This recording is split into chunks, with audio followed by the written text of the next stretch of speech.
Selain yakin ada tersangka baru, ahli hukum pidana Abdul Fikar Hajar meyakini ada aktor intelektual di balik mega korupsi yang menjerat ex-Jampitsus Febri Adriansyah. Hal tersebut diyakini dari besarnya nilai barang bukti yang ditemukan.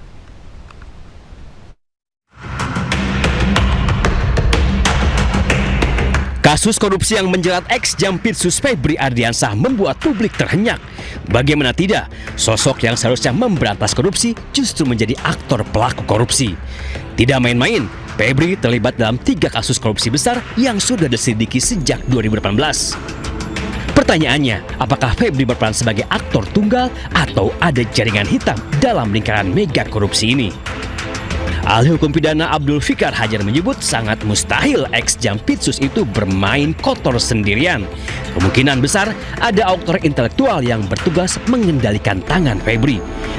Fikar juga yakin tersangka dalam mega korupsi ini akan terus bertambah. Ia mendesak Kejagung membongkar seluruh jaringan hitam di balik kasus yang menjerat mantan Jampitsusnya. Tetapi sangat mungkin juga umpamanya ada pengendali lain. Nah, pengendali itu bisa bersifat struktural karena jabatan, bisa juga karena hubungan bisnisnya, hubungan uangnya, ya, hubungan ekonomisnya. Ya, orang ini bisa mengatur Febri dari luar, umpamanya karena kemampuan ekonominya, ya, mengendalikan Febri. Nah, jadi sangat mungkin intelektual dader itu berkembang kedua arah itu. Sementara itu, menurut Kejagung, setelah menerima penyerahan administrasi dari polisi, saat ini Kejagung masih fokus meneliti barang bukti yang diterimanya. Ya, ini kan kita dulu belum menerima sepenuhnya. Baik itu barang bukti kan sudah teliti, barang buktinya kan cukup banyak tuh. Yang jelas nanti kita harus sesuai dengan hukum acara. Apalagi kan kebetulan yang disangkakan ini kan penegak hukum, kita juga harus hati-hati. Don Rito dan ex-Jampitsus Febri Adriansyah ditetapkan sebagai tersangka 3 mega korupsi, yakni pengadaan batu bara untuk PLN, korupsi PT Asabri, dan PT Krakatau Steel. Sebelumnya, polisi sudah menggeledah 13 lokasi. Yang menggemparkan, dari rumah Febri di Sentul, Jawa Barat, polisi menemukan 74 kg emas batang dan uang tunai 476 miliar rupiah. Tim Liputan iNews melaporkan. Menteri Koordinator Bidang Hukum, HAM, Imigrasi, dan Pemasyarakatan Yusril Iza Mahendra mengatakan penanganan perkara terkait mantan Jampitsus Febri Adriansyah harus berjalan sesuai kaidah hukum tanpa mengabaikan prinsip transparansi dan keadilan. Ia juga yakin Presiden Prabowo menaruh perhatian terhadap masalah ini dan sudah mengambil langkah yang tepat. Kejaksaan memang diperlukan satu sikap ekstra hati-hati, dan ketika para jaksa yang sekarang ini menerima pelimpahan untuk menangani perkara ini, untuk melakukan penyidikan lanjutan setelah ditetapkan sebagai tersangka, tetap harus memegang teguh kaidah-kaidah hukum terkait dengan penegakan hukum di bidang korupsi itu untuk membangun kepercayaan seluruh lapisan masyarakat kita.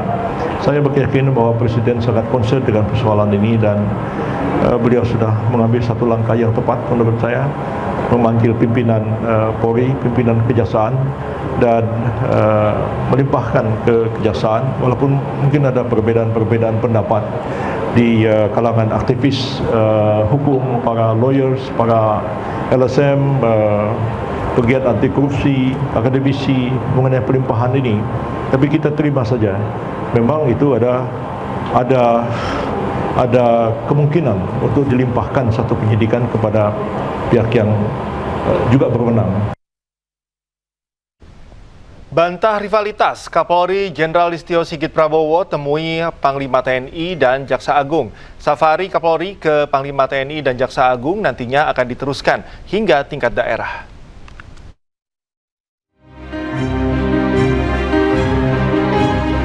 Pasca ex-Jampitsus Febri Adriansyah ditetapkan sebagai tersangka dugaan korupsi dan TPPU.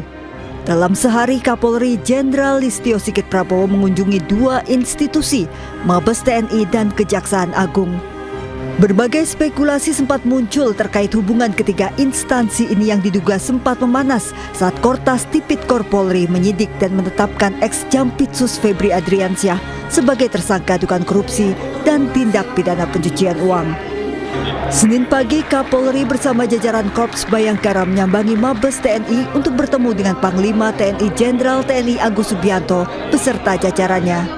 Rombongan Korps Bayangkara kemudian melanjutkan ke Kejaksaan Agung disambut Jaksa Agung ST Burhanuddin. Pertemuan ini membantah rivalitas ketiga institusi. Teman-teman jangan berpikir kami ini rival, kami ini adalah versus, tidak. Jadi kami sejak dulu kami sudah mengenal secara pribadi beliau, kemudian kami sama-sama, saya jadi Jaksa Agung, beliau jadi Kapolri. Kemudian jangan juga berpikir karena ada hal-hal sesuatu kemarin, ini adalah silaturahmi yang biasa kami lakukan dan kami selalu berpikir bagaimana perbaikan ke depan lagi. Tentunya kami sama-sama sepakat dan menyampaikan kepada seluruh jajaran bahwa tidak ada masalah di antara dua institusi ini. Jadi tadi kita sepakat bahwa kita akan terus bersilaturahmi, setelah ini ditindaklanjuti di jajaran di tingkat provinsi maupun kabupaten. Nantinya pertemuan ketiga institusi ini akan dilanjutkan hingga tingkat daerah. Dari Jakarta, Tim Liputan iNews melaporkan. Setelah ex-Jampitsus ditetapkan sebagai tersangka korupsi dan pencucian uang, DPR didesak untuk segera mengesahkan RUU Perampasan Aset. Komisi 3 DPR pun menjawab proses penyusunan undang-undang tengah dipercepat.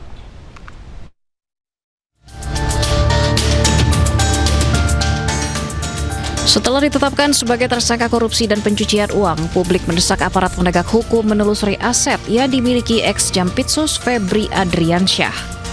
Tidak hanya ditelusuri, namun tuntutan untuk disita juga muncul dengan payung hukum yang paling kuat, yakni RUU Perampasan Aset yang harus segera disahkan DPR.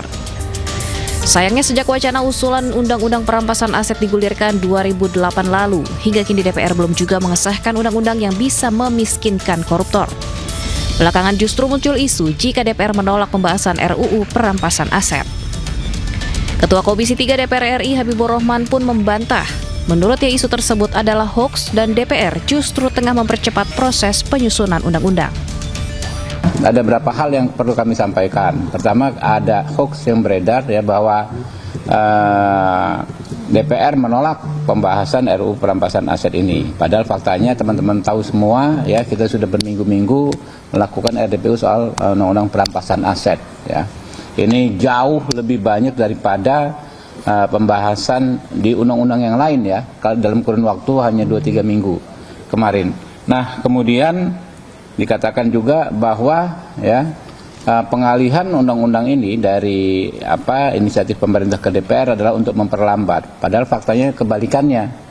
Justru undang-undang yang inisiatifnya dari DPR logikanya memang jauh lebih cepat. Kenapa?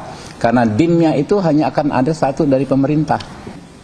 Banyak pihak ya, ada 20 pihak yang sudah memberikan atensi, memberikan aspirasi. Kita semalam ya diputuskan bahwa kita akan mengundang ya para akademisi hukum ya dari seluruh fakultas hukum ya, dari sebagian besar yang bersedia ya di seluruh Indonesia. Febri Adriansyah ditetapkan sebagai tersangka korupsi untuk 3 kasus besar dengan temuan uang 476 miliar rupiah dan 74 kilogram emas. Dalam laporan harta kekayaan penyelenggara negara atau LHKPN, ex-Jampitsus Febri Adriansyah hanya tertera 18,26 miliar rupiah. Sementara jumlah uang tunai yang disita 30 kali lipat dari harta yang dilaporkan. Tim Liputan iNews melaporkan.